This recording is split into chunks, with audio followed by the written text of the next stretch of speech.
Moin Moin aus dem Wunderland. Ja, wir sind heute mal wieder in der Lokwerkstatt, eigentlich Zugwartung. Ich bin umgezogen und wir widmen uns heute 3 Zügen. Und zwar einmal den fummeligsten Zug, der Trochiter, dem ulkigsten Zug, den wir bisher wohl haben, und den kleinsten Zug. Alle 3 werde ich jetzt nach und nach aufbauen und mal so ein bisschen erklären, was ich da so mache, was die Basis war und wo wir angefangen haben. Und ja, jetzt geht's los.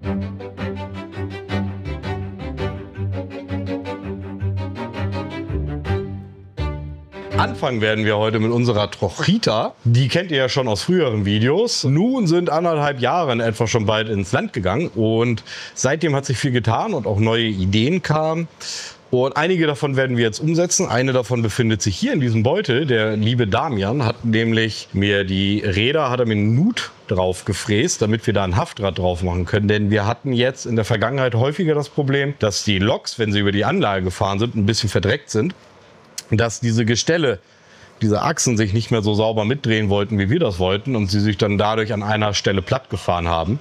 Das versuchen wir jetzt mit einem zusätzlichen Haftrad, wo ein Gummiring drauf ist, etwas aus der Bahn zu kriegen, dass das wieder sauberer läuft, dass das verlässlicher läuft.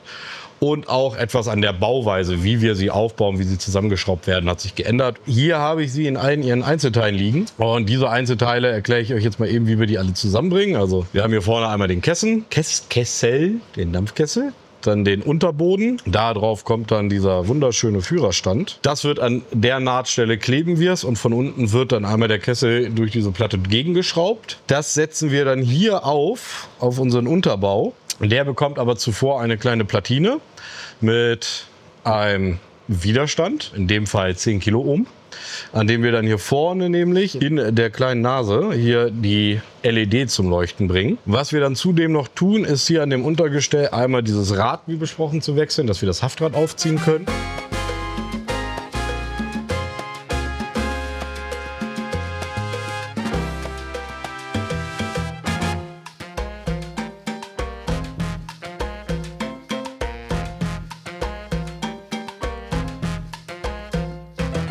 Weiter geht es dann noch mit dem Tender. Den bauen wir hinten um. Da müssen wir ein bisschen was für abschleifen und abfeilen. Den müssen wir ein kleines Stück einkürzen. Der Motor fliegt raus, das ganze Getriebe da drin fliegt raus. Der läuft einfach später nur lose mit. Dahinter hängt ja, so gesprochen, wir nennen es eine Dummy-Lokomotive, eine Geisterlokomotive.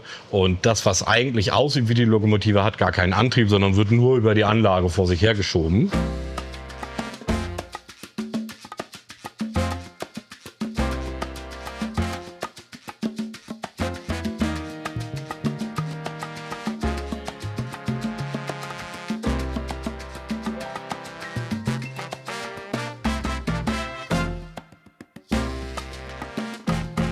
Wir haben hier noch diese Gewichte, die kommen später in den Kessel vorne rein, damit die Lok etwas schwerer ist, damit die besser im Gleis steht. Und zu guter allerletzt statten wir die Dampflok dann auch noch mit einer E-Kupplung in einer passenden Kulisse aus, damit wir sie als Stromwagen eigentlich auch benutzen können, damit sie die Lok, die dahinter ist, mit Strom speisen kann und damit die einfach weiß, ich soll jetzt losfahren und so weiter und wir weniger Probleme auf der Anlage haben.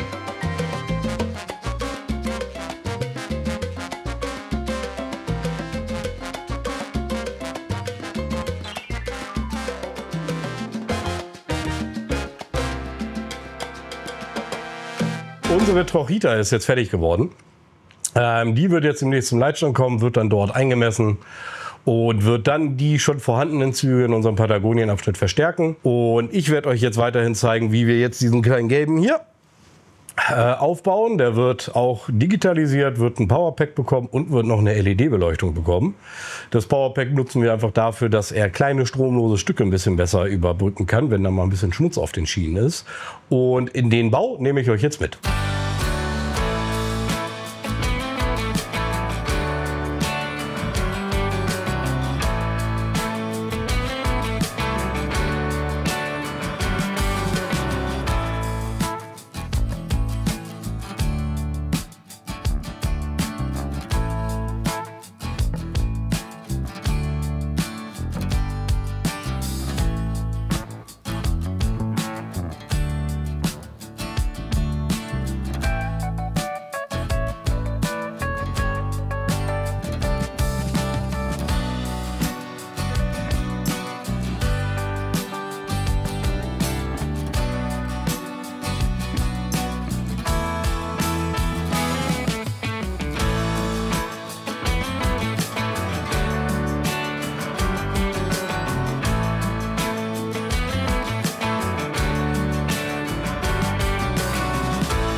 Unseren kleinen Bus haben wir fertig, wie ihr sehen könnt. Er leuchtet, er fährt vorwärts, rückwärts, wunderbar. Auch der wird jetzt seine Adresse bekommen, wird dann zum Leitstand gehen. Und zukünftig, wenn man ihn suchen sollte, wird man ihn im Hamburg-Abschnitt auf der Straßenbahn finden. Jetzt haben wir noch offen diesen Michelin-Triebzug. Und die Besonderheit ist, hier, ich habe hier 2 Stück stehen, das ist eigentlich ein Dreileitermodell und das war nie für den Zweileiterbetrieb vorgesehen. Da wir aber bei uns hier im Wunderland in den dafür geeigneten Anlagenabschnitten, was jetzt bei dem Modell, was ich mir als erstes genommen hatte, nämlich Italien ist, kein Dreileitergleis haben, kam ich dann zu der Idee, es muss eigentlich irgendwie theoretisch möglich sein, den umzubauen von Dreileiter auf Zweileiter. Das habe ich hier drin jetzt schon weitestgehend begonnen und auch schon fast abgeschlossen. Und der hier ist jetzt noch im Dreileiter aufgebaut.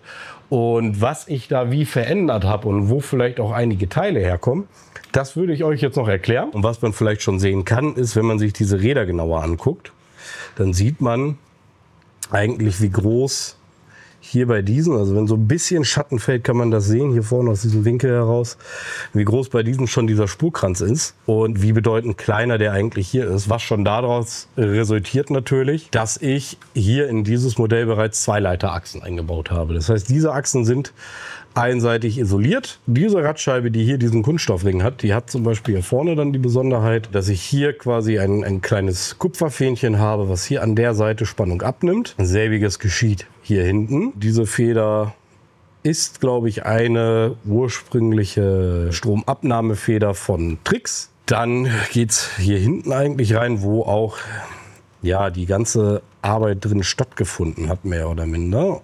Gucken wir mal, dass wir das einmal aufkriegen. Und dann, wie haben wir den aufgekriegt? Vorne schieben, über strecken und dann geht er auch auf. Und hier sieht man jetzt eigentlich, was sich schon zwischen diesen beiden Modellen ganz dolle geändert hat. Hier hinten haben wir halt ein schwarzes und ein braunes Kabel. Und das braune Kabel, was wir hier sehen, das kommt von hier vorne. Und das schwarze Kabel, das müsste von hier hinten kommen. Und dann sieht man, das sieht man hier drin nicht. Hier unten kann man es so leicht erhaschen. Ist hier noch das rote Kabel für den Schleifer. Und dann liegt hier drin auch noch so eine Weiterleit- oder eine Verteilerplatine, möchte ich sie mal nennen, da dieses Modell auch noch analog ist. Das ist gar nicht digital, sondern es funktioniert nur klassisch im Analogbetrieb. Und hier ist jetzt, wie ich diesen Umbau quasi bisher gemacht habe. Das ist alles noch nicht final, denn uns geht es jetzt erstmal überhaupt darum, bekommen wir das für unseren Dauerbetrieb im Anlagenbetrieb fahrbereit. Was jetzt demnächst noch folgen wird, ist einfach der Ordnung halber. Im Original hatte der hier vorne ein Licht und das werden wir dann noch einsetzen. Dann werden wir auch den Bereich hier hinten noch beleuchten mit einer Lichtplatine. Und auf diese paar spärlichen Plätze werden wir noch ein paar Püppis setzen. Ich hoffe, euch hat diese Folge gefallen. Wenn ihr mehr davon sehen wollt, wie wir solche Umbauten machen oder wie ich solche Umbauten machen, wie zum Beispiel Wolfgang euch das schon mit den Gleisen gezeigt hat und den Weichen, dann lasst mal gerne einen Kommentar da. Und wir sind dann gerne bereit, euch zu zeigen, wie wir sowas von 2 auf 3 Leiter machen oder von 3 auf 2 Leiter, was immer euch da vorschwebt. Schreibt es gerne in die Kommentare und jetzt noch einen schönen Tag. Ciao.